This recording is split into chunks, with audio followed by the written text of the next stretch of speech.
Very happy, কারণ দিদিকে পাওয়া যায় না। বাট আমার মানে বলবো যে আমার অ্যাকচুয়ালি ইন্সপিরেশন প্রিয়াঙ্কা দি টলিউড ইন্ডাস্ট্রিতে আসবার। কারণ আমি তখন বম্বে থাকতাম যখন সাথী রিলিজ হয়েছিল।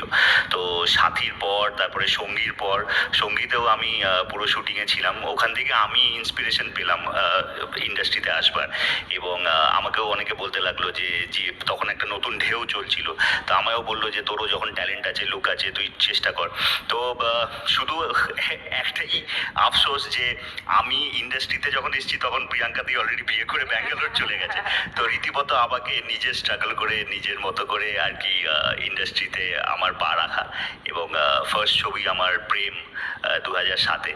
তো ওরমভাবেই পা রাখা, বাট ইন্সপিরেশন প্রিয়াঙ্কা দি ছিল অনেকটাই। তবে একটা জিনিস বলো, তোমার কি ডিমান্ড নেই সাথী 2 আসুক? তাহলে একটু দিদিকে একদম একদম। ইনফ্যাক্ট জিদ্দার সাথে যখন আমাদের এখন দেখা হলো রিসেন্টলি, তখন আমি জিদ্দাকে বলছিলাম, আমরা আড্ডা মারছিলাম সবাই, তো জিদ্দাকে আমি বলছিলাম যে জিদ্দা